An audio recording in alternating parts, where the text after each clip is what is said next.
వందనాలు. కూడి వచ్చిన మీ అందరికీ నా వందనాలు. మరి ఈ 47 రోజులు ఉపవాస ప్రార్థనలో నేను ఫస్ట్ నుంచి ఉపవాసాలు ఉంటూనే ఉన్నాను. దేనికోసం అంటే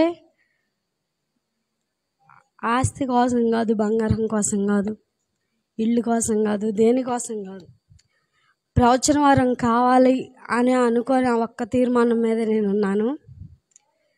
అదొకటి మధ్య మధ్యలో ఒకటి గుర్తొచ్చేది, నాకు కూడా గర్భఫలం వస్తే బాగుంటుంది కదా.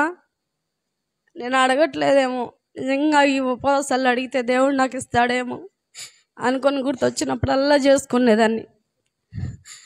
అయితే 28వ తారీఖు మీటింగ్ రోజు జాష్ అన్నయ్య ఏ వాక్యం మీద వచ్చాడు, శోధనపై విజయం సాధించాలన్న వాక్యం చెప్తా మళ్ళీ అబ్రహాం శారా దగ్గరికి వెళ్ళిపోయింది, డైవర్ట్ అయిపోయింది వాక్యం. అది నా కోసమేమో, నిజంగా అంత ముసలోళ్ళకే అంత వృద్ధాప్యంలో ఉన్న వాళ్ళకే గర్భఫలం వచ్చింది కదా, నాకు వచ్చిద్దేమో.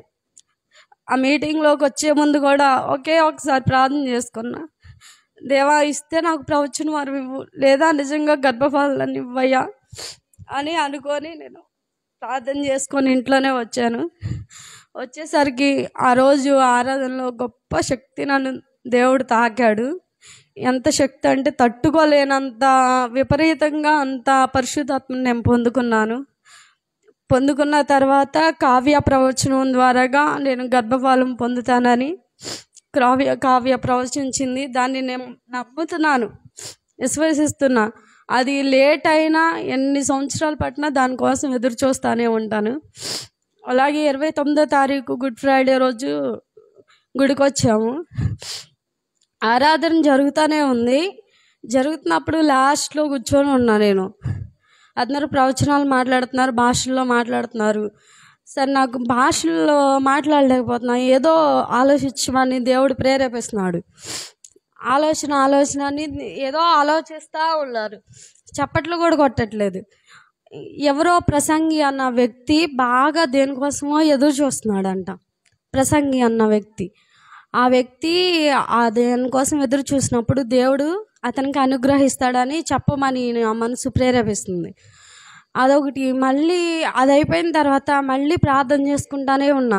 ప్రార్థనలో ఉండగా లహరి అనే అమ్మాయి అంట, అమెరికాలో ఉందంట. ఆ అమ్మాయి ఇండియా రావటానికి ఎన్నో సమస్యలు ఉన్నాయంట. అంటే ఇండియా రావాలనుకుంటుంది, కానీ ఆ అమ్మాయి చుట్టూ ఉన్న సమస్యలు ఇండియాకి రాలేకపోకుండా చేస్తుందంట. అయితే దేవుడు ఆమెకున్న సమస్యలన్నీ తొలగిస్తాడని దేవుడు నాతో ఆ రోజు చెప్పాడు.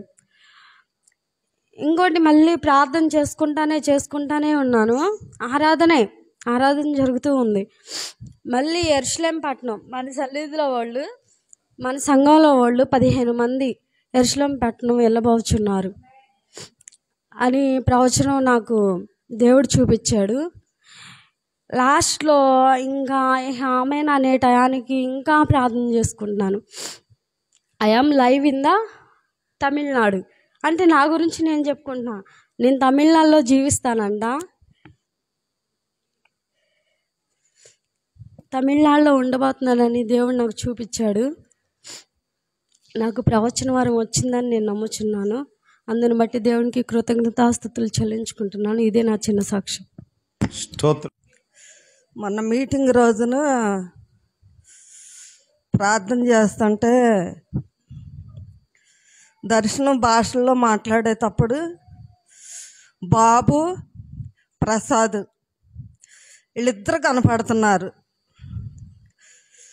వీళ్ళిద్దరిని దేవులాడుకుంటున్నా, చుట్టూ తిరుగుతున్నా. నా ఒళ్ళంతా బండబారిపోయింది, ఏడుస్తున్నా. ఏంటయ్యా వీళ్ళిద్దరు కనపడుతున్నారు, ఏంటి అని చూపిస్తున్నా.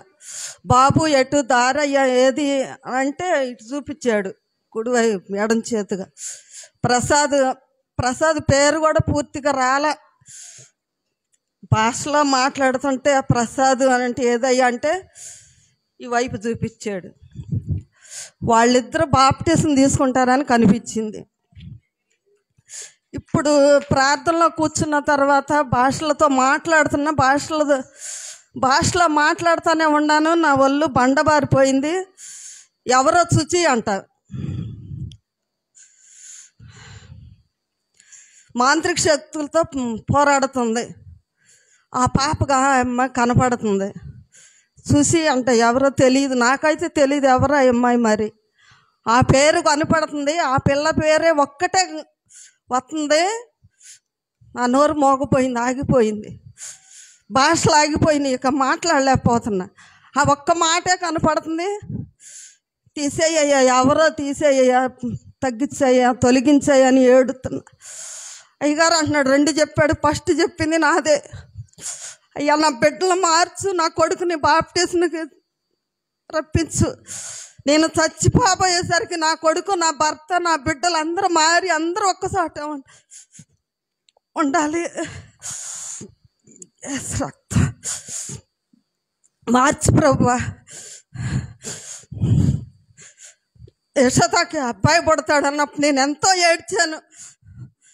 అది జరగాలి ప్రభువా, వేళను కాకూడదు. ఆ బిడ్డకి మళ్ళీ బాబునివ్వు, ఆ బిడ్డకి ఆ యేసోబని పేరు పెట్టాలి అని కావ్య చెప్పేటప్పుడు పిల్లని వేసుకొని ఏంటి ఈ పిల్ల ఎట్టు అయిపోయిందని చాలా సేపు ఏడ్చాను. ఇంటికి వెళ్ళాను, జ్వరం వచ్చేసింది నాకు.